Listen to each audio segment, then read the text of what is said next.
സനോജിത്, ഇപ്പോൾ ഇന്ന് കഴിഞ്ഞ ദിവസം MP ഗോവിന്ദൻ ഈ വാർത്തയോട് പ്രതികരിച്ചത് കോൺഗ്രസ് നേതാക്കൾ അങ്ങോട്ടും ഇങ്ങോട്ടുമുള്ള പ്രശ്നമാണ് ഈ കൂടോത്രം എന്നതാണ്.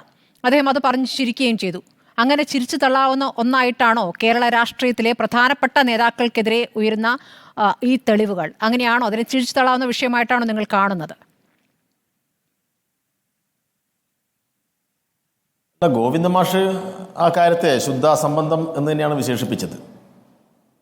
കമ്മ്യൂണിസ്റ്റ് പാർട്ടി ഇത്തരം കാര്യങ്ങളെല്ലാം എടുക്കുന്ന നിലപാട് നമുക്കെല്ലാം അറിയാവുന്നതാണ്.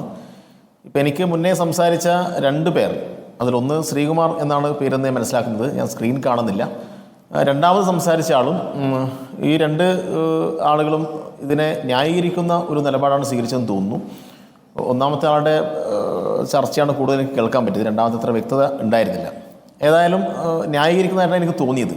ഇവിടെ എന്താ പ്രശ്നം എന്ന് പറഞ്ഞാൽ, കെ സുധാകരനായി കഴിഞ്ഞാലും രാജ്മോഹൻ ഉണ്ണിത്താനായി കഴിഞ്ഞാലും അവർ കേവലം കോൺഗ്രസിൻ്റെ മാത്രം നേതാക്കന്മാരല്ല, അവർ പാർലമെൻറ്റ് അംഗങ്ങളാണ്. ഇപ്പോൾ പാർലമെൻറ്റിൽ ഭരണഘടന തൊട്ട് സത്യപ്രതിജ്ഞ ചെയ്ത് അധികാരത്തിൽ വന്നിട്ടുള്ള ആളുകൾ, അവരാണ് സമൂഹത്തെ ഏറ്റവും ശരിയായ നിലയിൽ നയിക്കേണ്ടത്. അപ്പോൾ അവരെ സ്വാധീനിക്കേണ്ടത് ജനങ്ങളുടെ അഭിപ്രായങ്ങളും യുക്തിബദ്ധമായ നിലപാടുകളൊക്കെ ആയിരിക്കണം. പക്ഷേ ഇതിപ്പോൾ ഇവർ എങ്ങനെയാണ് ജനങ്ങളുടെ ഇച്ഛ നടപ്പാക്കുന്നവരായി മാറും എന്ന് ഇവർക്ക് വോട്ട് ചെയ്ത സാധാരണ ആളുകൾക്ക് മനസ്സിലാക്കാൻ വേണ്ടി കഴിയുക. അപ്പം ജനങ്ങളുടെ ആഗ്രഹത്തിനപ്പുറം അല്ലെങ്കിൽ ജനങ്ങളുടെ താല്പര്യത്തിനപ്പുറം ഏതെങ്കിലും മന്ത്രവാദി വന്ന് പറഞ്ഞാലോ ഏതെങ്കിലും മന്ത്രവാദിയുടെ താല്പര്യപ്രകാരമോ പല കാര്യങ്ങളും നടത്തുന്ന അതിൻ്റെ നടത്തിപ്പുകാരായിട്ട് ഇവർ മാറും എന്ന കാര്യത്തിൽ ഒരു തർക്കവുമില്ലല്ലോ. സുധാകരൻ എന്താ പറഞ്ഞത്? യഥാർത്ഥം നമ്മൾ പ്രതീക്ഷിക്കുന്നത് സുധാകരനെ പോലുള്ള ആളുകൾ എന്നെ ഇതൊന്നും ബാധിക്കില്ല, എനിക്ക് എതിരായിട്ട് ആര് എന്ത് ഇത്തരം നീക്കങ്ങൾ നടത്തിയാലും അതിൽ ഞാൻ തള്ളിക്കളയും എന്ന് പറയേണ്ടതിന് പകരം ജീവൻ കിട്ടിയത് ഭാഗ്യം എന്നാണ് പറഞ്ഞത്. ഉയിര് പോയില്ലല്ലോ, എനിക്ക് കുറേ കാലമായിട്ട് കാലുവേദന ഉണ്ടായിരുന്നു, എനിക്ക് ശാരീരികമായ അസ്വസ്ഥതകളുണ്ടായിരുന്നു, അങ്ങനെ ഞാൻ ജോത്സ്യൻ്റെ അടുത്തൊക്കെ പോയപ്പോഴാണ് ഈ കാര്യങ്ങളൊക്കെ എനിക്ക് മനസ്സിലായത് എന്ന രൂപത്തിലുള്ള കാര്യങ്ങളാണ് പറഞ്ഞത്. ഇപ്പോൾ കോൺഗ്രസ് പാർട്ടി എവിടെ എത്തി നിൽക്കുന്നു, എത്രമാത്രം അധപ്പതിച്ചിരിക്കുന്നു എന്നതിൻ്റെ ഒരു തെളിവല്ലേ? ഇതിൽ പരം തെളിവ് വേണോ? പണ്ട് ബക്രാനങ്കൽ അണക്കെട്ടിൻ്റെ ഉദ്ഘാടന സമയത്ത് ഇതാ ഒരു ക്ഷേത്രം ഉദ്ഘാടനം ചെയ്യുന്നു എന്നാണ് ഇവരുടെ ഏറ്റവും പ്രധാനപ്പെട്ട നേതാവ്, നമ്മുടെ രാജ്യത്തിൻ്റെ പ്രധാനമന്ത്രി പണ്ഡിറ്റ് ജവഹർലാൽ നെഹ്റു പറഞ്ഞത്. അപ്പോൾ അത്രമാത്രം യുക്തിഭദ്രമായിട്ടുള്ള സയൻറ്റിഫിക് ടെമ്പർ നിലപാട് ഉയർത്തിപ്പിടിച്ച ഒരു നേതാവിൻ്റെ പാർട്ടിയായിരുന്നു ഇത്. ഇതിപ്പോൾ നെഹ്റുവിൻ്റെ പാർട്ടി, കോൺഗ്രസ് പാർട്ടി എവിടെ എത്തി നിൽക്കുന്നു എന്നതിൻ്റെ ഏറ്റവും പ്രധാനപ്പെട്ട ഉദാഹരണമായിട്ട് ഇത് മാറി. ഇതിപ്പോൾ ആർക്കെതിരെ വെച്ചു എന്നൊക്കെ ഉള്ളത് കോൺഗ്രസിലെ മറ്റ് ചില ഗ്രൂപ്പ് സമവാക്യങ്ങൾ കൂടി പരിശോധിക്കേണ്ട വിഷയമാണ്. ഇതിപ്പം സുധാകരൻ്റെ അനുയായികൾ പറയുന്നത് VD സതീശൻ വെച്ചു എന്നാണ്.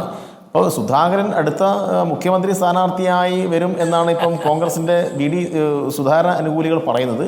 അപ്പോൾ സുധാകരൻ മുഖ്യമന്ത്രി ആവാതിരിക്കാൻ സുധാകരൻ്റെ ജീവൻ തന്നെ അപകടപ്പെടുത്തുന്ന വിധത്തിലേക്ക് VD സതീശനും സംഘവും അങ്ങ് ശ്രമിക്കുന്നു എന്നാണ് ഇപ്പം അവർ പറയുന്നത്. ഇപ്പോൾ ഇവർ തമ്മിലുള്ള അഭിപ്രായ ഐക്യമൊക്കെ നമുക്കറിയാലോ. പത്രസമ്മേളനത്തിൽ സുധാകരൻ എന്താണ് VD സതീശനെ വിശേഷിപ്പിച്ചത് നമുക്കറിയാം.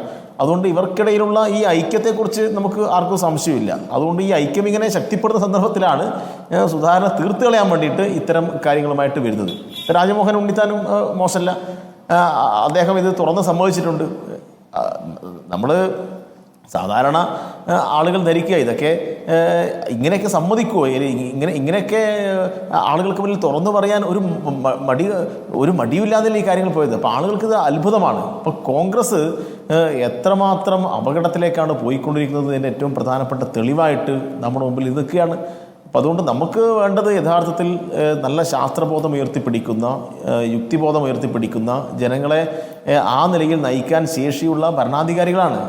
അപ്പം ആ പ്രതീക്ഷ മുഴുവൻ അട്ടിമറിച്ചാണ് നമ്മുടെ ഈ നവോത്ഥാന കേരളത്തെ പിറകോട്ട് നയിക്കുന്നവരായിട്ട് ഈ കോൺഗ്രസ് നേതാക്കന്മാർ മാറിയത്. ചെറിയ നേതാക്കന്മാരല്ല, കേരളത്തിലെ കോൺഗ്രസിനെ ആകെ നയിക്കുന്ന നേതൃത്വമാണ്.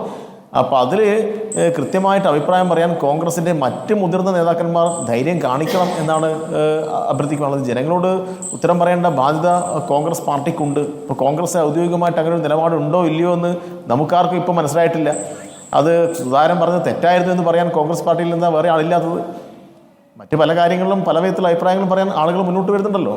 അപ്പോൾ സുധാകരനെ പോലുള്ളൊരു നേതാവ് അങ്ങനെ പറയാൻ പാടില്ലായിരുന്നു എന്ന് എന്തുകൊണ്ട് ഔദ്യോഗികമായിട്ട് കോൺഗ്രസ് പറയുന്നില്ല, അതിൻ്റെ അഖിലേന്ത്യാ നേതൃത്വം പറയുന്നില്ല എന്നതാണ് നമ്മളെ അത്ഭുതപ്പെടുത്തുന്നത്.